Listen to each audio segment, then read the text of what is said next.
আল্লাহ একজনরে এক দুঃখ দেয়, যেরকম একটা দুঃখ আর বোন ছোট্ট করে দিছে। হ্যালো এভরিওয়ান, আসসালামু আলাইকুম। কেমন আছেন আপনারা? আশা করি বেগুন ভালো আছেন।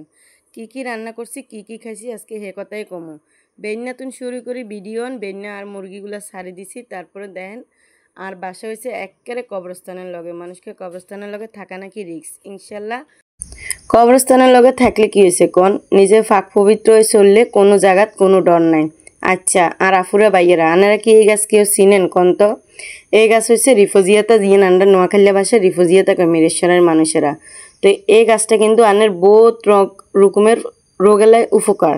তো আমি এই গাছটা গ্যাস্ট্রিকের খাই, বেশিরভাগ গ্যাস্ট্রিকের উপকার আমার, যাতে অনেক বেশি গ্যাস্ট্রিক। তো আমার এই ওষুধটা আমি প্রতিদিন সকালে খাই, দিয়ে আজকে 1-1.5 মাস ধরে খাইতেছি। এখনও মানে ফলটা ভালোই লাগতেছে, আগের তুন বহুত ভালো লাগে।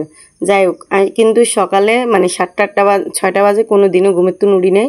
আজকে ফার্স্ট টাইম উঠছি, আর দেখেন কি সুন্দর মানে দৃশ্যটা আর এত ভালো লাগে যেটা বলার বাইরে।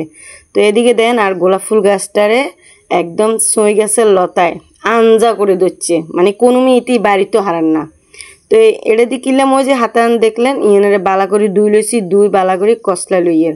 কসলা এই যে রসান দেখছেন, এই রসানে কিন্তু আমি খামো, কারণ এই রসটা খাওয়ার আধা ঘন্টা পর আমি গ্যাস্ট্রিকের ওষুধ খামো, তার আধা ঘন্টা পর কিছু খামো, যেহেতু এটা গ্যাস্ট্রিকের লেখার এলাকি আমি খালি পেটে খাইয়ে, খালি পেটে খাইলে বেশি উপকার হয়। তো এবারে সকালবেলা উঠছি, এগুলো খাওয়া দাওয়া শেষ, ভাবলাম যে আর মরক তো সারিনু, এবার মরক গুনের সারি দিয়ে। মরক গুনে তো হাই হাল্লা করি, মনে হয় যে মরগের ঘর একেবারে উল্টায় হালাই দিব, ইচ্ছা অবস্থা করো। অল্প কয়টা মরক কিন্তু ডাকে চিক করে থাকতে পারিয়েন না। যাই হোক, এগুলোরে যতক্ষণ না খাওয়ামো এতক্ষণ এগুলো আরে খাইয়া লাগবো। এগুলো এমন একটা মানে দেখতে মরক কিন্তু ভয়ঙ্কর একটা প্রাণী। যাই হোক, আন্নার করে কী করিয়ে থুকু বুলটুল হলে মাফ করে দেন। এই যে একটা গাছ দেখেন, এই গাছটারে কি ফুল জানি কইলো আজ জামাই, আপনার গো ভাইয়া মানে থুকু, আপনার গো ভাইয়া কী গাছ জানি কইলো, আসলে আমি কিন্তু ভুলে গেছি, কারণ আর আবার এত কিছু মাথায় থাকে না, আমার মাথার মধ্যে গোফর একটু ভরা।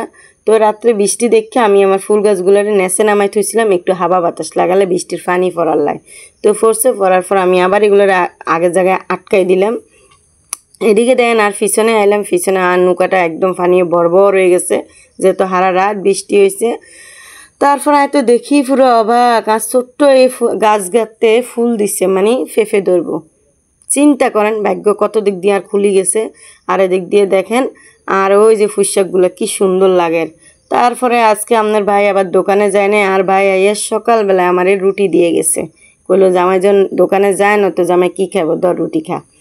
এবারে সব কাজকর্ম শেষ বেশ করে আজকে মার বাসার দাবাত ছিল, গরুর মাংস, ইলিশ মাছ আর লইট্টা মাছ ভাবি রান্না করছে। তো মার বাসায় যাইয়া দুপুরবেলা খাইছি।